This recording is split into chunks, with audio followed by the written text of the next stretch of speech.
Electric field and potential. तो potential का expression derive कर लेंगे एक फैक्ट को याद रखते हुए कि E is equal to minus dV/dr। तो इसको यूज कर सकते हैं। इसका डेरिवेशन थोड़ा सा बाद में देखेंगे, relation between field and potential. तो electric field and potential due to charged conducting shell. Charge conducting shell, किसी भी कंडक्टिंग शेल को अगर हम चार्ज देंगे तो वो चार्ज यूनिफॉर्मली डिस्ट्रीब्यूट हो जाएगा। तो अगर यूनिफॉर्मली चार्ज डिस्ट्रीब्यूशन है, कंडक्टिंग में हमें सोचना नहीं है, अगर कंडक्टिंग को हम चार्ज देंगे तो ये हमेशा यूनिफॉर्म ही होगा। But non uniform, non conducting भी हो सकता है। नॉन कंडक्टिंग होगा तो नॉन कंडक्टिंग में हमें ये स्पेसिफिक मेंशन करना होगा कि वो यूनिफॉर्म चार्ज है। जैसे मान लो प्लास्टिक की बॉल है, अगर उसको कोई चार्ज करता है तो मान लो एक साइड ज़्यादा चार्ज दिया, इधर जो है कम चार्ज दिया, तो वो चार्ज मूव करके डिस्ट्रीब्यूट नहीं होगा। लेकिन अगर कंडक्टिंग है तो कहीं पे भी चार्ज देंगे वो ऑटोमेटिक रिडिस्ट्रीब्यूट होकर यूनिफॉर्म कन्वर्ट हो जाएगा। तो या तो यूनिफॉर्म चार्ज लिखें, यूनिफॉर्म चार्ज, यूनिफॉर्मली चार्ज, इसमें यूनिफॉर्मली चार्ज्ड। अब ये यूनिफॉर्मली चार्ज दोनों के लिए वैलिड है, conducting as well as non conducting. But सिर्फ कंडक्टिंग के लिए वो ऑटोमेटिक यूनिफॉर्मली हो जाएगा। तो टोटल चार्ज इसका Q है और इसकी रेडियस जो है वो R है। टोटल चार्ज Q है, रेडियस R है। हमें फील्ड का एक्सप्रेशन फाइंड करना है for inside point and for outside point. तो गॉस लॉ यूज करना है तो दो टाइप के हम गॉसियन सरफेस अज्यूम कर लेंगे, एक इनसाइड में और एक आउटसाइड में। और ये जो है सरफेस ऐसा नहीं कि डॉटेड से केवल डिफरेंशिएट करने के लिए डिनोट किया है, ऐसा नहीं कि ये परफोरेटेड टाइप का है कुछ। ये गॉसियन सरफेस इनर वाला हो गया S1 और आउटर वाला जो हो गया ये S2। तो अब इसमें गॉस लॉ अप्लाई करते हैं। इलेक्ट्रिक फील्ड इनसाइड के लिए for R less than R inside point के लिए गॉसियन सरफेस पे हम पहले गॉस लॉ लिख लेते हैं। E dot ds is equal to Q enclosed by epsilon not. और ये किस पे, इनर वाले पे है, तो यहाँ पे S1 मेंशन कर देंगे। तो S1 मेंशन कर दिया।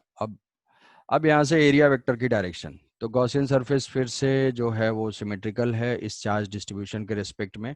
तो इलेक्ट्रिक फील्ड की डायरेक्शन हमको एडवांस में नोन होनी चाहिए, तो वो हम एज्यूम करेंगे रेडियली आउटवर्ड। लिख दोगे electric field on the Gaussian surface is radially outward using symmetry. तो यहाँ पे भी रेडियली आउटवर्ड हो जाएगा और इधर भी रेडियली आउटवर्ड हो जाएगा, ये दोनों रेडियली आउटवर्ड हुआ। एरिया वेक्टर तो गॉसियन सरफेस पे रेडियली आउटवर्ड होता ही है, तो angle between electric field and area vector हो जाएगा 0। तो इसको अगर हम रिड्यूस कर लेंगे तो ये हो जाएगा S1 E ds cos 0 degree is equal to Q enclosed. तो Q इनक्लोज्ड, इनर वाले सरफेस में चार्ज इनक्लोज कुछ नहीं है, बाहर है सारा चार्ज, तो Q इनक्लोज 0, तो ये टर्म हो जाएगा 0। इलेक्ट्रिक फील्ड का मैग्नीट्यूड सेम है, तो ये E into integration of ds आ जाएगा 4 pi r square is equal to 0। तो अब ये क्वांटिटी जो है ये तो गॉसियन सरफेस का एरिया बता रहा है, दो क्वांटिटी का प्रोडक्ट 0 है और ये क्वांटिटी तो नॉन जीरो है, इसका मतलब जरूर इलेक्ट्रिक फील्ड क्या होगा, वो 0 होगा। तो यहाँ से इलेक्ट्रिक फील्ड 0 हो गया। तो इनसाइड में जो इलेक्ट्रिक फील्ड है वो 0 है। अब आउटसाइड के लिए सेम हम लॉ अप्लाई करेंगे फॉर r ग्रेटर देन और इक्वल टू और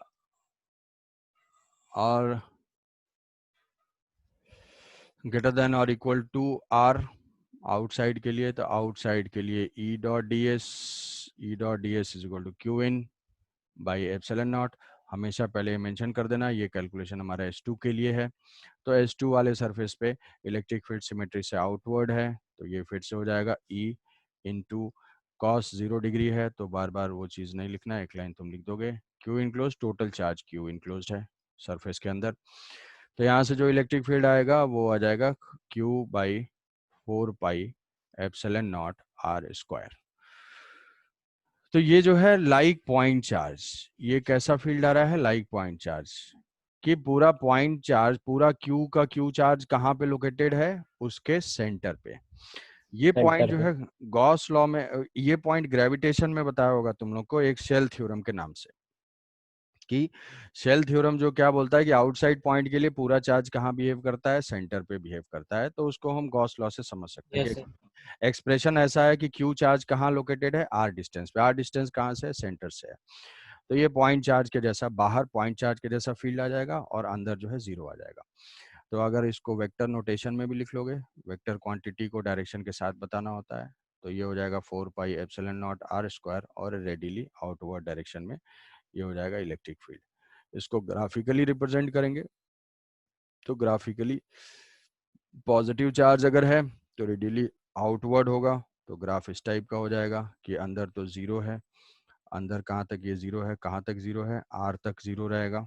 आर पे ये सडनली इंक्रीज हो जाएगा और उसके बाद फिर ये डिक्रीज होगा। तो ये पॉइंट हम ग्रेविटेशन के लिए भी अप्लाई कर सकते हैं। ग्रेविटेशन में जैसे अर्थ के लिए ग्रेविटेशनल फील्ड हम फाइंड करते थे, देखते थे सरफेस पे ही सबसे मैक्सिमम होता है। तो ये 1/r² से ये वेरिएबल है। तो सबसे मैक्सिमम फील्ड कहाँ पे है, शेल के सरफेस पे है, और उसके अंदर ये जीरो है। अब ये ऑब्वियसली पॉजिटिव चार्ज के लिए, मान लो ये वेक्टर इक्वेशन है, तो वेक्टर में हम साइन के साथ पुट करते हैं। तो पॉजिटिव चार्ज अगर q ग्रेटर देन जीरो है तो ये हो जाएगा। मान लो ऐसा क्वेश्चन में पूछ दिया जाए कि नेगेटिव चार्ज है, तो नेगेटिव चार्ज में क्या चेंज होगा, ये अंदर तो फील्ड जीरो ही रहेगा, बाहर जो है डायरेक्शन टूवर्ड्स हो जाएगी। तो ये इस तरह का हो जाएगा जैसा कि ग्रेविटेशन वाले केस में होता है। ये हो जाएगा E versus R graph, E versus R graph for Q less than zero. ठीक है, तो ये दोनों यस ग्राफ्स हैं। सर। अब पोटेंशियल हमें फाइंड करना है, तो पोटेंशियल के लिए हम क्या करेंगे, पोटेंशियल के लिए एक इक्वेशन हम यूज कर लेंगे और डायरेक्ट उसका आंसर लिख सकते हैं। पोटेंशियल के लिए डेरिवेशन जनरली आता नहीं, बट फिर भी, कि dv is equal to minus E dot D R. dv is equal to minus E dot D R, कि अगर क्विकली हम देखेंगे कैसे ये रिलेट करने से आ रहा है, कि एक चीज पोटेंशियल के डेरिवेशन में ये बताया था कि work done by external agent, जो work done by external agent होता था वही होता था चेंज इन पोटेंशियल एनर्जी। और change in potential energy is equal to जो होता था charge into potential difference negative. Q into DV, ये होता था। क्योंकि पोटेंशियल एनर्जी पर यूनिट ये चार्ज इज कॉल्ड पोटेंशियल। तो ये इक्वेशन ऐसे लिख सकते हैं। दूसरा इक्वेशन था कि जो वर्क डन बाय एक्सटर्नल था वो minus of work done by electrical था, वर्क डन बाय इलेक्ट्रिकल था। तो इसको अगर हम इक्वेट करेंगे तो यहाँ से आ जाएगा minus of work done by electrical, electrical is equal to Q into DV. अब कोई भी अगर Q चार्ज है तो Q चार्ज पे इलेक्ट्रिकल का वर्क डन क्या होगा, E dot D R. Charge force, electrical force, वो हो जाता था Q into E, Q into E. और displacement D R, E dot D R is equal to Q into D V. तो ये Q Q कैंसिल आउट हो जाएगा, जो dv होगा, dv is equal to minus E dot D R. तो इसी का इंटीग्रेशन, अगर किसी दो पॉइंट के बीच में पोटेंशियल डिफरेंस फाइंड करना है तो इसी को हम इंटीग्रेट कर देते हैं। तो dv is equal to minus E dot D R. अब ये रिलेशन बहुत ही यूजफुल है कि अगर इलेक्ट्रिक फील्ड हमें नोन है, जैसा कि इस केस में है, तो हम इंटीग्रेट करके फाइंड कर लेंगे पोटेंशियल। अब पोटेंशियल फाइंड करना है तो मान लो इनसाइड पॉइंट के लिए, आउटसाइड पॉइंट के लिए पहले फाइंड कर लेते हैं। For R greater than R, greater than equal to R, तो वहां पे अब डायरेक्ट लिख सकते हो इलेक्ट्रिक फील्ड का एक्सप्रेशन क्या था, इलेक्ट्रिक फील्ड का आया था के क्यू बाई आर स्क्वायर, ये है मैग्नीट्यूड। अब मान लो कि ये शेल है, शेल पॉजिटिवली चार्ज है, और इसका जो है आउटसाइड, आउटसाइड पॉइंट है ये हमारा। तो डी आर इसी डायरेक्शन में है, डी आर इसी डायरेक्शन में है, तो ई और डी आर के बीच में एंगल है जीरो। एंगल जीरो है तो जो डी वी पोटेंशियल डिफरेंस हो जाएगा, D V is equal to E dot D R cos zero, E D R cos zero, ये हो जाएगा K Q by R square into D R, और यहाँ पे है माइनस। इंटीग्रेट करेंगे, इंटीग्रेट करेंगे कहाँ से, कोई जनरल पॉइंट आर का पोटेंशियल है वी, और इन्फिनिटी तक जाएंगे क्योंकि वहाँ का पोटेंशियल हमें नोन है। तो इसी डेरिवेशन से देखोगे कि जो पोटेंशियल है वो डिपेंड करता है रेफरेंस पॉइंट पे। अगर इन्फिनिटी का कोई चेंज कर देगा 10 वोल्ट, तो यहाँ पे 10 वोल्ट आ जाएगा। अब dv का इंटीग्रेशन हो जाएगा v, लिमिट पुट करेंगे 0 माइनस वी, ये माइनस इधर एकोमोडेट होगा, तो v इज इक्वल टू आ जाएगा के क्यू बाई आर। तो ये जो है स्केलर क्वांटिटी है के क्यू बाई आर, और ये भी कैसा है, लाइक पॉइंट चार्ज। तो जब फील्ड पॉइंट चार्ज के जैसा है तो पोटेंशियल भी पॉइंट चार्ज के जैसा है, तो ये हो जाएगा like point charge. Point charge के जैसा पोटेंशियल के क्यू बाई स्मॉल आर। अगर इनसाइड पॉइंट पे देखेंगे, इनसाइड पॉइंट पे, अब इनसाइड पॉइंट के लिए आर ये है, तो वहां पे इलेक्ट्रिक फील्ड जीरो है, अंदर जो है इलेक्ट्रिक फील्ड जीरो है, तो dv is equal to minus E dot D R. तो dv क्या आ जाएगा, dv जीरो आ जाएगा। dv जीरो आएगा मतलब क्या है कि पोटेंशियल कांस्टेंट है। पोटेंशियल कांस्टेंट है मतलब जो सेंटर का पोटेंशियल है वही सरफेस का पोटेंशियल है। तो हमें बाहर का फंक्शन नोन है बट अंदर का फंक्शन अननोन है, तो यहाँ से दोनों फंक्शन बैलेंस कर रहे हैं, तो जो सरफेस का पोटेंशियल होगा वही सेंटर का पोटेंशियल होगा। सरफेस का हम फाइंड कर सकते हैं यहाँ से, क्या क्या होगा वो सरफेस का पोटेंशियल, के क्यू बाई कैपिटल आर। तो जो इनसाइड पोटेंशियल हो जाएगा इनसाइड, वो डायरेक्टली सेम वैल्यू हो जाएगी K Q by capital R throughout constant. तो इनसाइड और आउटसाइड के लिए ये, इनसाइड के लिए K Q by capital R, outside के लिए K Q by small r. Graph wise अगर ड्रॉ करना है, पॉजिटिव चार्ज की वजह से पॉजिटिव पोटेंशियल, तो ये है पोटेंशियल और ये है आर, तो ऐसा जो है ग्राफ हो जाएगा कांस्टेंट पोटेंशियल अगर क्यू पॉजिटिव है। अगर क्यू नेगेटिव है तो यही graph Y axis, negative Y axis में चला जाएगा और इस तरह का फंक्शन हो जाएगा। ये क्यू लिख सकते हैं क्यू, क्योंकि पोटेंशियल और पोटेंशियल एनर्जी वाले इक्वेशन में चार्ज को साइन के साथ पुट करना है, और फोर्स और फील्ड वाले में, स्केलर वाले में डायरेक्शन खुद से देखना है, मैग्नीट्यूड पुट करना है, या वेक्टर यूज करेंगे तो वहां पे साइन पुट करना है। तो ये हो जाएगा ग्राफ। ठीक है, तो ये इलेक्ट्रिक फील्ड और पोटेंशियल हमने डिराइव कर लिया कंडक्टिंग शेल की वजह से। अब इसमें एक क्वेश्चन जो कि ग्रेविटेशन, अब ये ग्रेविटेशन में एग्जैक्टली एप्लीकेबल है, बस सारा नेगेटिव वाला हो जाएगा। क्यों? क्योंकि वहां पे अट्रैक्टिव फोर्स प्रेजेंट है इसलिए। अब ऐसा क्वेश्चन आ गया, मान लो कि हमें पोटेंशियल लिखना है, पोटेंशियल लिखना है ये। अब ये क्वेश्चन ऑब्जेक्टिव में बहुत आता है, ये है, फिर इसको कनेक्ट कर देंगे तो क्या होगा, सब में फॉर्मूला हमें बार बार यही लिखना पड़ेगा। तो जैसे मान लो हम ये ले लेते हैं, थ्री कंसेंट्रिक शेल्स हैं, और इसको जो है चार्ज दिया है क्यू दिया है, इसको जो है 2q दिया है, और इसको जो है -q दिया है। इसकी रेडियस जो है r है, इसकी रेडियस, इसकी रेडियस 2r है, 2r, और ये बाहर वाले की रेडियस 3r है। हमें दो तीन पॉइंट हैं, ये कॉमन सेंटर है और एक मिडिल में पॉइंट है ए, इसी लाइन के लॉन्ग हम ऐसे लेते जाते हैं, ए है और यहाँ पे बी है, फिर इसके मिडिल में सी है और यहाँ पे डी है। अब ये सारे पॉइंट के हमें पोटेंशियल लिखने हैं तो पोटेंशियल लिखना है, सेंटर है ओ। तो अब हमेशा हम क्या देखेंगे, इनसाइड आउटसाइड देखेंगे, मतलब जितने शेल होंगे सबके लिए पॉइंट की लोकेशन देखेंगे, क्योंकि ये जानते हैं कि इनसाइड में किसी चार्ज की वजह से अगर शेल के अंदर है तो कांस्टेंट, और आउटसाइड में क्या है, वो पॉइंट चार्ज के जैसा। तो इनसाइड के लिए क्या है, K Q by capital R, outside के लिए K Q by small are, वहां पे स्मॉल आर डिस्टेंस है सेंटर से।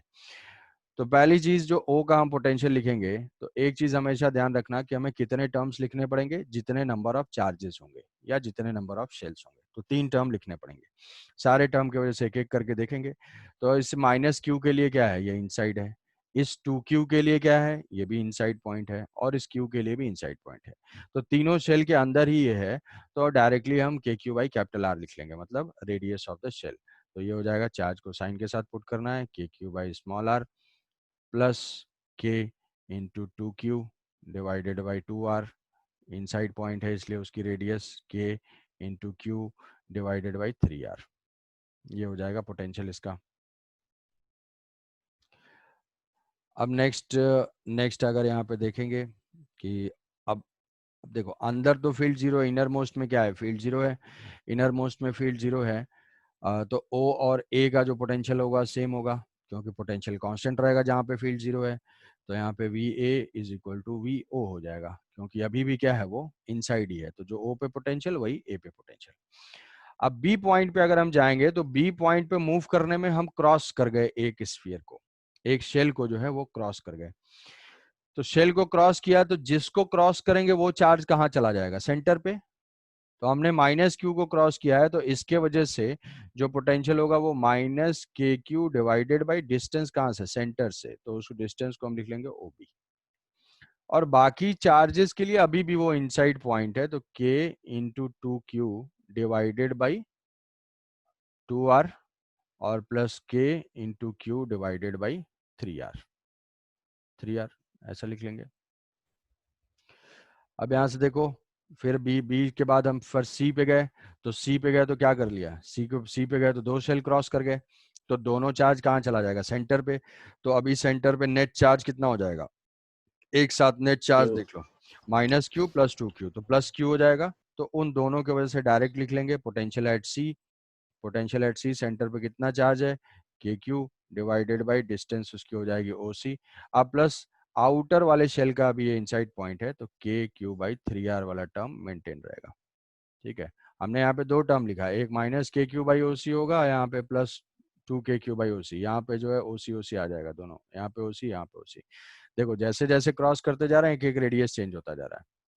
फाइनली डी पे जाएंगे, तो डी पे क्या है, सारे चार्जेस सेंटर पे मान लेंगे। आउटर मोस्ट के लिए बिल्कुल लिखना है तो आंख बंद करके सीधे ऐड कर दोगे, तो net charge two Q, net charge at the centre is equal to two Q, तो जो वी डी होगा, V D is equal to two Q into charge two Q divided by distance हो जाएगी O D. ठीक है, अब इसी का ग्राफ अगर हमें ड्रॉ करना पड़ेगा कि ऐसा शेल है, ऐसे शेल का जो है ग्राफ थोड़ा सा ड्रॉ करके बता दो, तो ग्राफ ड्रॉ करके हम बताएंगे। तो थोड़ा सा सोचना पड़ेगा भाई इसमें कि पोटेंशियल देखो क्या है यहाँ पे, पोटेंशियल जो है, पोटेंशियल यहाँ पे इनर मोस्ट पे है, तो अगर इसको फाइंड करेंगे तो ये ये पोटेंशियल क्या वी ओ नेगेटिव आएगा, ये समझ पा रहे हो, जो पोटेंशियल होगा वो नेगेटिव आएगा, नहीं नहीं नहीं, No sir. Positive positive no आएगा। Sir, K Q by three Yes R sir. ही हाँ K Q by three Positive R, है तो ये KQ. पॉजिटिव। तो अगर हम ड्रॉ करेंगे तो अंदर क्या है, पॉजिटिव पोटेंशियल है, तो हम ग्राफ ड्रॉ कर देते हैं इसका कि आर तक क्या रहेगा पॉजिटिव पोटेंशियल के क्यू बाई थ्री आर। उसके बाद क्या होगा, वहां से पोटेंशियल डिक्रीज होना स्टार्ट होगा, तो ये पोटेंशियल कुछ डिक्रीज हुआ, net charge at the centre कितना हो गया ये। अब ये पोटेंशियल हम फाइंड कर सकते हैं डिस्टेंस अगर नोन होता तो यहाँ तक तो आर तक तो ये पोटेंशियल हो गया कांस्टेंट, आर तक पोटेंशियल कांस्टेंट।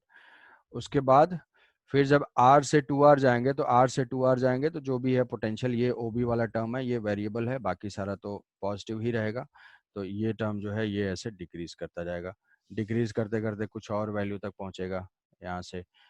फिर उसके बाद सी तक जाएंगे, सी के बाद फिर फर्दर डिक्रीज करेगा, सी में भी ये क्वांटिटी तो पॉजिटिव ही रहेगी, बस ओ सी वाला टर्म इंक्रीज होता जाएगा, तो ये डिक्रीज होता जाएगा, तो ये वेरिएबल होते होते सी तक जाएगा, तो सी तक जो है वो थ्री आर हो जाएगा।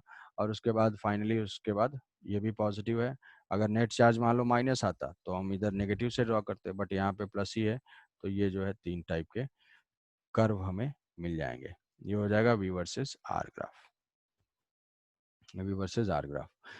अब इसी में अगर electric field versus R graph draw करना है, तो इलेक्ट्रिक फील्ड का आइडिया लेने के लिए वही है, हमारे पास गॉस लॉ है कि इनर मोस्ट में फील्ड क्या है, इनर मोस्ट में फील्ड जीरो है, तो कहाँ तक फील्ड जीरो होगा, आर तक फील्ड जीरो होगा। उस उसके बाद जैसे ही हम इसको क्रॉस करेंगे, ए को क्रॉस कर लिया, इसको क्रॉस कर लिया, तो यहाँ पे फील्ड किस चार्ज की वजह से हो जाएगा, माइनस के क्यू बाई ओ बी का स्क्वायर, आउटर वाले से कोई मतलब यस नहीं, सर। तो फील्ड जो है वो नेगेटिव चार्ज की वजह से होगा, नेगेटिव चार्ज की वजह से मतलब फील्ड हो जाएगा नेगेटिव, तो यहाँ से जो है नेगेटिव चार्ज की वजह से होगा और ये धीरे धीरे डिक्रीज होगा। फिर जैसे ही बाहर जाएंगे, क्रॉस कर लेंगे फर्स्ट को, तो नेट चार्ज हो जाएगा क्यू, तो अब ये फील्ड जो है पॉजिटिव हो जाएगा, तो ये फिर से ऐसे डिक्रीज होगा। फिर बाहर जाएंगे तो फिर से चार्ज टू क्यू हो जाएगा, तो अब ये फील्ड डिसकंटिन्यूअस हो सकता है, क्योंकि यहाँ वाले वैल्यू से तो चार्ज तो थोड़ा सा इंक्रीज हो गया, तो ये थोड़ा सा वैल्यू बढ़ जाएगा इससे, ये समझ पा रहे हो। पहले जस्ट अंदर क्या था, जस्ट अंदर था क्यू ही चार्ज था नेट, जस्ट बाहर जाएंगे तो टू के क्यू आ जाएगा, तो टू मतलब डबल हो जाएगा, तो इस वैल्यू का डबल, और यहाँ से फिर ऐसे ये डिक्रीज कर जाएगा, तो ऐसा टाइप का ग्राफ हो जाएगा पोटेंशियल का। आई बात समझ में, ये पॉइंट जो है मार्क कर लेंगे R two R three R, yes sir. समझ गया, देख लो। तो ये ग्राफ ड्रॉ कर लिया, पोटेंशियल लिख लिया, और ऊपर स्लाइड कर पोटेंशियल दो।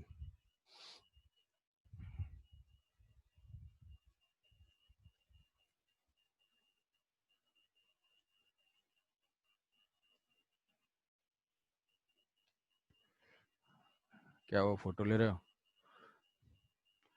तो ये सर इलेक्ट्रिक फील्ड वाला तो रिपीट करेंगे। इलेक्ट्रिक, हाँ इलेक्ट्रिक फील्ड वाला देखो, इलेक्ट्रिक फील्ड तो हमारे क्यू इनक्लोज्ड पे डिपेंड कर रहा है ना। तो क्यू इनक्लोज्ड डायरेक्टली देख लेंगे। क्यू इनक्लोज्ड यहाँ से देख लिया कि मान लो ये 3 शेल्स हैं, 3 शेल्स में इनर को -q, फिर इसको 2q और इसको जो है q, ऐसे दिया है कि यहाँ से q है, ये 2q है और ये -q है। तो गॉसियन सरफेस हम लेते जाएंगे, अंदर 0, अंदर 0 हो गया यहाँ पे। फिर यहाँ पे गॉसियन सरफेस जो लेंगे, इस गॉसियन सरफेस में चार्ज इनक्लोज -q, तो फील्ड जो है माइनस की वजह से आ जाएगा, तो फील्ड नेगेटिव की वजह से नेगेटिव हो जाएगा। फिर जब बाहर जैसे इसको क्रॉस करेंगे तो नेट चार्ज इनक्लोज कितना हो जाएगा, 2q -q, तो प्लस हो जाएगा। तो यहाँ पे फील्ड तुरंत रिवर्स हो जाएगी, यहाँ से प्लस हो जाएगा, तो यहाँ से प्लस हो गया। फिर उसके बाद जैसे ही क्रॉस करेंगे इधर, तो जैसे इस पॉइंट को क्रॉस करेंगे तो नेट चार्ज यहाँ तक तो जस्ट सरफेस तक कितना है, q, और जैसे ही बाहर जाएंगे हो जाएगा 2q। तो डिस्टेंस ऑलमोस्ट सेम है, चार्ज बढ़ गया तो उस पॉइंट पे फील्ड क्या होगा, सडनली इंक्रीज कर जाएगा और फिर फाइनली डिक्रीज होते होते क्या होगा, 0 होगा। तो ये इलेक्ट्रिक फील्ड का ग्राफ हो जाएगा, पोटेंशियल का ग्राफ हो जाएगा। ठीक है। Yes sir. हाँ, तो अब नेक्स्ट है, नेक्स्ट इसी में एक क्वेश्चन और बता दे रहा हूँ, उसके बाद फिर यूनिफॉर्मली चार्ज। तो यहाँ तक जो है डेरिवेशन हमारे उसमें एनसीईआरटी वाले पार्ट में है, ये वाला नहीं है। यूनिफॉर्मली चार्ज स्फीयर जो है कि अब सॉलिड स्फीयर हो, सॉलिड स्फीयर हो, चार्ज हो, ये क्या था, हॉलो था, थिन शेल था। अब सॉलिड स्फीयर अगर होगा तो सॉलिड स्फीयर की वजह से जो फील्ड और फोर्स, फील्ड और डेंसिटी, पोटेंशियल, चार्ज डेंसिटी, हाँ यूनिफॉर्मली चार्ज्ड स्फीयर है सॉलिड स्फीयर। तो अब यहाँ पे ये चीज हमेशा नॉन कंडक्टिंग ही होगी, क्योंकि मेटल के अंदर कभी भी, मेटल के अंदर कभी भी चार्ज एग्जिस्ट नहीं कर सकता है। तो ये स्पेसिफिक जो होगा नॉन कंडक्टिंग होगा। कोई नॉन कंडक्टिंग मटेरियल है, जैसे अर्थ को हम यहाँ से इक्वेट कर सकते हैं मास के लिए कि वो यूनिफॉर्मली चार्ज स्फीयर है, उसी टाइप का है। तो इसको डिराइव करने से पहले एक और क्वेश्चन देख लेते हैं कि वो भी आता है इसमें, charge distribution on parallel plates, charge distribution on parallel plates, charge distribution on parallel plates. इसका जो है याद रख लेना है, याद हो जाएगा जल्दी से। पैरेलल प्लेट्स, तो जैसे मान लो कि यहाँ से हमने 2 प्लेट लिया, और 2 प्लेट लिया, तो मेटल की ये प्रॉपर्टी होती है, किसी भी मेटल की प्रॉपर्टी होती है वो कि उसके अंदर नेट फील्ड हमेशा 0 रहेगा। क्यों? क्योंकि कंडक्टिंग मेटल में लार्ज नंबर ऑफ इलेक्ट्रॉन्स होते हैं, जैसी कोई फील्ड आता है वैसी वो इलेक्ट्रॉन्स मूव करने लगते हैं और फाइनली मेटल के अंदर इलेक्ट्रिक फील्ड को 0 कर लेते हैं। इस फिनोमेना को हम बोलते हैं इलेक्ट्रोस्टैटिक शील्डिंग। तो इसी प्रॉपर्टी को हम यूज करेंगे और गॉस लॉ को यूज करेंगे। उसी 2 पॉइंट से सारे मेटेलिक कंडक्टर के क्वेश्चन सॉल्व होंगे, सारे जितने भी क्वेश्चन होंगे, कि electric field inside the metal 0 और गॉस लॉ, ये 2 चीज बस यूज करना है। अब जैसे मान लो कि हम क्या करते हैं, ऐसे 2 प्लेट लेते हैं, ये 2 प्लेट लेते हैं, पैरेलल प्लेट लेते हैं, और ये सेपरेशन हम मानते हैं कि इनका सेपरेशन बहुत ही कम है। कम मानने के पीछे लॉजिक ये है कि हम इनफाइनाइट प्लेट वाला कॉन्सेप्ट अप्लाई कर पाए, कि ये गैप अगर बहुत ही कम होगा साइज से तो हम इनफाइनाइट प्लेट का लॉजिक अप्लाई कर सकते हैं, कि यहाँ पे फील्ड फाइंड करने के लिए हम मान लेंगे कि इनफाइनाइट की वजह से जो होता है। तो अब यहाँ पे यस चार्ज हम मानते हैं कि ये Q1 है और इस पे चार्ज है Q2। तो हमें ये फाइंड करना है कि टोटल हर फेस पे, टोटल कितने फेसेस हैं, 4 फेसेस हैं, हर फेस पे कितना कितना चार्ज आएगा, ये फाइंड करना है। कि हर फेस पे हमें चार्ज बताना है, कितना कितना चार्ज आएगा। तो अब इसके लिए क्या करते हैं कि चार्ज पहले डिस्ट्रीब्यूट कर लेते हैं। तो मान लेते हैं कि यहाँ पे चार्ज हो जाएगा Q1, तो यहाँ पे चार्ज कितना हो जाएगा, चार्ज इस प्लेट का कंजर्व होगा, वो हो जाएगा कैपिटल Q1 माइनस Q1। यहाँ चार्ज हो जाएगा Q2, इसको थोड़ा सा ऑर्डर रिवर्स कर देते हैं क्योंकि डायरेक्ट जो आंसर आएगा समझ पाओगे। यहाँ पे मान लेते हैं Q1 और यहाँ पे हो जाएगा कैपिटल Q माइनस Q1। तो ये Q1 है और ये Q2 है, इधर क्या हो जाएगा, चार्ज कंजर्व होगा, ये हो जाएगा Q2 माइनस Q2। अब हम ये देखते हैं, यहाँ से एक गॉसियन सरफेस लेते हैं, ऐसा एक जो है गॉसियन सरफेस यहाँ पे कंसीडर करते हैं, इस टाइप का, जो कि इस मेटल के अंदर अंदर ऐसे होता हुआ जा रहा है, इसके अंदर ऐसे। जस्ट बाहर से होता हुआ अंदर होता हुआ ऐसे। तो जो बाहर है जस्ट आउटसाइड द प्लेट, क्या है आउटसाइड द प्लेट, कोई इलेक्ट्रिक फील्ड नहीं है, जो भी इलेक्ट्रिक फील्ड है वो इसी डायरेक्शन में है, ऐसे ऐसे है, ऐसे ऐसे है। तो आउटसाइड में फील्ड जीरो है। तो इस गॉसियन सरफेस, ये गॉसियन सरफेस है कैसा, मतलब एक रेक्टेंगुलर बॉक्स टाइप का है, कोई भी रेक्टेंगुलर बॉक्स टाइप का है। बॉक्स इधर सामने फ्रंट से भी क्लोज्ड है, उधर से भी सारे साइड से क्लोज्ड है। तो ये प्लेट के बाहर इसके कितने सरफेसेस हैं, 4 सरफेसेस हैं, जो ये फ्रंट है, टॉप है, बॉटम है। तो वो 4 सरफेसेस पे फील्ड जीरो है, तो फ्लक्स भी जीरो होगा। और इस जो मेटल के अंदर है उसमें भी फील्ड जीरो है, क्योंकि मेटल के अंदर इलेक्ट्रिक फील्ड हमेशा जीरो रहेगी। तो जो गॉस लॉ जब अप्लाई करेंगे उस गॉसियन सरफेस के लिए, तो वो हो जाएगा हमारा कि नेट फ्लक्स जो होगा, net flux E dot ds is equal to Q enclosed. अब इस बॉक्स में कितना चार्ज इनक्लोज्ड है, टोटल चार्ज इनक्लोज्ड है Q1 प्लस Q2। तो E डॉट ds वो टर्म है जीरो बाई, अच्छा Q1 plus Q2 by epsilon not है, Q1 plus Q2 by epsilon naught. तो ये टर्म जीरो है, तो यहाँ से आ जाएगा हमारा Q1 plus Q2 by epsilon naught equal to zero. तो यहाँ से सोल्यूशन आएगा Q1 plus Q2 is equal to zero, मतलब ये हो जाएगा Q1 is equal to minus Q2। तो इसका मतलब है कि facing surface will always have equal and opposite charges. कोई भी दो मेटेलिक कंडक्टर के फेसिंग सरफेस होंगे तो वो हमेशा इक्वल एंड अपोजिट चार्जेस रखेंगे। इसका मतलब ये हुआ कि जो भी Q1 होगा उसका जो है माइनस Q2 इधर हो जाएगा। अब यहां से अगर Q1 है तो अब इधर कहीं पे फील्ड जीरो कर लेते हैं कि मेटल के अंदर तो फील्ड जीरो। अब हमें फाइंड करना है कि Q1 Q2 तो इक्वल अपोजिट हो गए। अब उसका मैग्नीट्यूड क्या है, मैग्नीट्यूड फाइंड करने के लिए फिर से हम इसको लिख लेते हैं ऐसे कि अब ये समझ में आ गया कि फेसिंग सरफेस पे इक्वल एंड अपोजिट है। तो मतलब अगर यहाँ पे Q लेंगे तो यहाँ पे आ जाएगा माइनस Q। यहाँ पे हमने चार्ज मान लिया कि Q है, तो यहाँ पे क्या आ जाएगा, यहाँ आ जाएगा equals and opposite minus Q। तो यहाँ पे चार्ज कितना हो जाएगा, कैपिटल Q1 माइनस Q। यहाँ पे चार्ज कंजर्व्ड होना चाहिए, तो सेकंड फेज पे कितना चार्ज होगा, Q2 प्लस Q, क्योंकि नेट चार्ज सम होके होना चाहिए Q2। यहाँ पे आ गया माइनस Q, तो इधर क्या हो जाएगा, प्लस Q होना चाहिए। तो अब इसके अंदर फिर से हम फील्ड जीरो कर लेते हैं पॉइंट पी पे। मेटल के अंदर फील्ड जीरो होगा, ये सरफेस का हम नॉमेनक्लेचर कर देते हैं, ये मान लेते हैं 1 है, इन ये 2 है, ये सरफेस 3 है और ये सरफेस 4 है। तो इस पी पॉइंट पे 4 इलेक्ट्रिक फील्ड वेक्टर हम देखेंगे। अब ये चार्ज सरफेसेस हैं, सारे चार्ज सरफेस हैं, इनफाइनाइट सरफेस है। तो 1 के वजह से फील्ड पी पे किधर होगी, ये क्यू अगर पॉजिटिव है तो 1 के वजह से फील्ड इस डायरेक्शन में होगी, आउटवर्ड। हाँ sir. E1 due to 1, electric field due to 2, electric field due to 2 E2, electric field due to 3 negative के वजह से है, तो नेगेटिव की वजह से इस पॉइंट पे टूवर्ड्स, तो ये हो जाएगा टूवर्ड्स, ये हो जाएगा E3। और ड्यू टू 4 ये पॉजिटिव है तो ये अवे होगा, तो ये हो जाएगा E4। ठीक है। अब यहाँ पे देखो, अगर E2 और E3 का मैग्नीट्यूड सेम है तो जो फील्ड E2 और E3 की वैल्यू क्या होगी, E2 is equal to E3 is equal to sigma by 2 epsilon naught. Sigma कितना हो जाएगा, चार्ज पर यूनिट एरिया, तो Q divided by 2a epsilon naught. तो E2 E3 जो अपोजिट डायरेक्शन में है, मैग्नीट्यूड सेम है, अभी यहाँ से फाइंड किया तो ये क्या हो जाएंगे, ये कैंसिल आउट हो जाएंगे, ये दोनों कैंसिल आउट हो गए।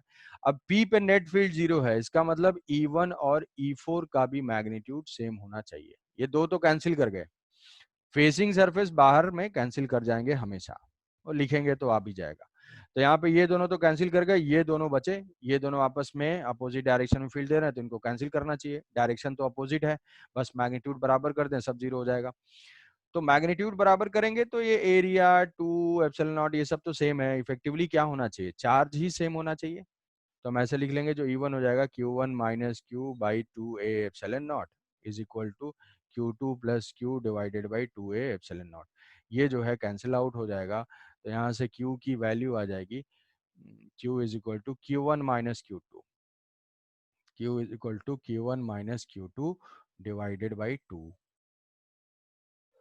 आउटर सरफेस पे क्या चार्ज हो जाएगा, आउटर सरफेस पे इसकी वैल्यू पुट करेंगे यहाँ पे, तो Q1 प्लस Q2 आ जाएगा। देखो यहाँ पे Q पुट करो, 2Q1 minus Q1 yes plus sir. Q2, तो आउटर पे हो जाएगा Q1 plus Q2 by 2।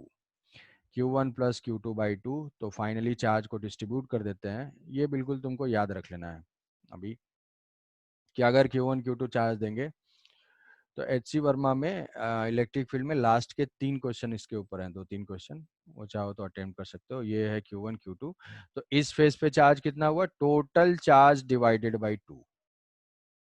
4 plate हैं, सब पे Q1 Q2 Q3 Q4 है, तो सब पे ऐसे ही सॉल्व करेंगे, आंसर हमेशा आएगा नेट चार्ज डिवाइडेड बाई 2। यहाँ पे भी क्या होगा, यहाँ पे भी पुट करेंगे तो वही आएगा Q1 प्लस Q2 बाई 2, क्योंकि चार्जेस इक्वल होंगे ना, तभी तो जीरो होगा। तो यहाँ पे कितना चार्ज आया, यहाँ पे आया Q1 माइनस Q2 बाई 2।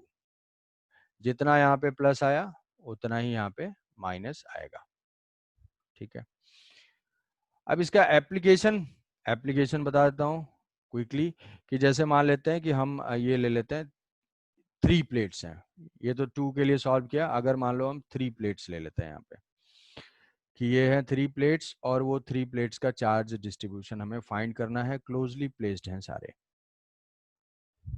एक के ऊपर जो है Q है, 2Q है, डिस्टेंस बहुत ही कम है, तो यहाँ पे मान लो Q है, यहाँ पे 4Q है, और यहाँ पे जो है वो 3Q है। ठीक है, 3Q है, इस प्लेट को इतना इतना चार्ज दिया। अब हमें फाइंड करना है find the charge on each face. तो ईच फेस में हम 2 पॉइंट यूज करेंगे कि आउटर मोस्ट सरफेस पे क्या होगा, नेट चार्ज डिवाइडेड बाई 2, और इनर मोस्ट सरफेस पे क्या होगा, इक्वल एंड अपोजिट। तो यहाँ पे हम अप्लाई करेंगे तो क्या हो जाएगा, नेट चार्ज 4378, 8 डिवाइडेड बाई 2, मतलब यहाँ पे क्या हो जाएगा 4Q। अब इस प्लेट का चार्ज भी कंजर्व होना चाहिए, तो नेट चार्ज तो है Q, अगर यहाँ पे 4Q आया तो यहाँ पे क्या आना चाहिए, यहाँ पे -3Q आना चाहिए। यहाँ पे अगर -3Q आएगा तो फेसिंग पे इक्वल एंड अपोजिट, तो यहाँ पे +3Q आना चाहिए। फिर चार्ज कंजर्व्ड होना चाहिए, तो चार्ज टोटल 4Q है, तो अगर इधर ही 3Q आ गया तो यहाँ पे +Q आना चाहिए। यहाँ +Q आ गया तो यहाँ -Q आना चाहिए। यहाँ -Q आ गया, नेट चार्ज है ओके 3Q, तो यहाँ पे 4Q आना चाहिए। तो एंड में देखोगे ये अपने आप जो है सेम हो जाएंगे। ऐसे करते करते अपने आप जो है ये चार्जेस सेम हो जाएंगे, और होना भी चाहिए, जैसा कि अभी 2 प्लेट के लिए डिराइव किया था। तो ऐसे हम चार्ज को डिस्ट्रीब्यूट कर लेंगे। अब चार्ज को, इसमें किसी को कोई डाउट बताओ? सर, वो 4Q हम हाँ एज्यूम सर। करेंगे या फिर कुछ भी ले सकते हैं? No sir. नहीं, net charge divided by 2 assume नहीं है, नेट चार्ज Q प्लस हाँ सर, हाँ यहाँ सर। पे जो है Q plus 4Q plus 3Q, net charge जितना भी है एज्यूम नहीं किया है, डिवाइडेड बाई 2, और उसके बाद फिर सब पे हाँ डिस्ट्रीब्यूट हो जाएगा। ठीक है, अब इसमें सर हाँ सर बोलो बोलो। सर वो पहला केस में फ्लक्स को 0 क्यों लिए सर? पहले केस में कहाँ पे सर वो पहले जब डिराइव ऊपर सर फ्लक्स को और थोड़ा जीरो क्यों ऊपर, लिए, फ्लक्स जीरो क्यों लिया? जब वो गॉसियन सरफेस कंसीडर किए सर, ये हाँ, फ्लक्स को मेटल 0 के कर। अंदर तो फील्ड जीरो है, मेटल के हाँ अंदर सर। तो फील्ड जीरो है, और ये जो सरफेस है ये तो बाहर, बाहर भी फील्ड जीरो है। जो भी फील्ड है वो इसके बीच में ही है केवल, बाहर भी फील्ड नहीं है और मेटल के अंदर भी नहीं है। तो एक सरफेस ऐसे बाहर बाहर होते हुए मेटल के अंदर से होते हुए हमने एज्यूम कर लिया, सो दैट कि टोटल क्या रहेगा, जीरो रहेगा। अच्छा हाँ सर। हाँ सर। हाँ सर। ठीक है, कोई डाउट और? अब इसके बाद जैसे मान लो पूछना है हमें कि यहाँ पे फील्ड बताओ, यहाँ पे फील्ड बताओ, कोई ऐसे रीजन में क्वेश्चन आ सकता है कि इस पॉइंट पे फील्ड बताओ, तो इस पॉइंट पे फील्ड बताओ। तो अभी ये देखोगे, थोड़ा सा ये देखोगे तो जल्दी जल्दी कर लोगे कि ये +Q कभी भी फेसिंग वाले बाहर का कोई रोल नहीं होता है। कैसे? ये +Q अगर इधर देगा तो ये -Q इधर दे देगा, और दोनों सेम मैग्नीट्यूड के हैं तो ये कैंसिल आउट ही हो जाएंगे। मतलब मान लो हमें दिया हुआ है कि इस ए पॉइंट पे what is the electric field, तो इन दोनों का कोई रोल नहीं होगा और इन दोनों का भी रोल नहीं होगा। किसका किसका रोल होगा? इस 4Q का होगा और इस 4Q का होगा। तो जो इसके वजह से भी आउटवर्ड होगा और उसके वजह से भी आउटवर्ड होगा। तो जो इलेक्ट्रिक फील्ड हम ए लिखेंगे वो लिख लेंगे क्या, सिग्मा बाई 2 एप्सिलॉन नॉट एक की वजह से, और इनटू क्या कर हाँ देंगे, सर। 2 कर देंगे। तो ये हो जाएगा तो 4Q sigma by divided epsilon. By 2A epsilon not into 2, ये कैंसिल आउट हो जाएगा। ये हो जाएगा 4QA एप्सिलॉन नॉट, और डायरेक्शन हो जाएगी इधर हॉरिजॉन्टल, डायरेक्शन हो जाएगी इस डायरेक्शन में। तो ऐसे जो है हमें किसी भी पॉइंट पे फाइंड करना पड़ सकता है। तो बाहर वाले में ये अंदर वाले का कोई रोल नहीं है, अंदर वाले में देखोगे तो बाहर वाले का कोई रोल नहीं होगा। यहाँ पे अगर बी पॉइंट हम लेते हैं तो ये 4Q इधर देगा और ये 4Q इधर देगा, तो बाहर वाले अंदर कुछ रोल नहीं प्ले करेंगे, ये कैंसिल आउट हो जाएंगे। तो ये भी कैंसिल आउट हो जाएगा और इसके लिए तो ये पॉइंट बाहर है, तो इसका भी कोई रोल नहीं होगा। तो इफेक्टिवली क्या आएगा, केवल इसका आएगा sigma by 2 epsilon naught, sigma by 2 epsilon naught. तो यहाँ पे जो ईबी हो जाएगा वो हो जाएगा sigma by epsilon naught, sigma by epsilon not, और ये इस डायरेक्शन में हो जाएगी sigma is equal to q by A epsilon naught. आई बात समझ में? हाँ सर। तो इसके ऊपर एचसी वर्मा में क्वेश्चन है गॉस लॉ में लास्ट में, इसको थोड़ा अटेम्प्ट कर दोगे, ये शेल वाले भी क्वेश्चन तुमको मिलेंगे, तो गॉस लॉ में ये प्रैक्टिस कर लोगे 10-15 क्वेश्चन। नेक्स्ट क्लास में जो है आगे पढ़ा जाएगा। आज इसको इतना ही रखते हैं। ये सॉलिड वाला जो है इसको तो अपलोड कर दूंगा, इसके बाद का जो भी है वो सब वहाँ पे डाला हुआ है।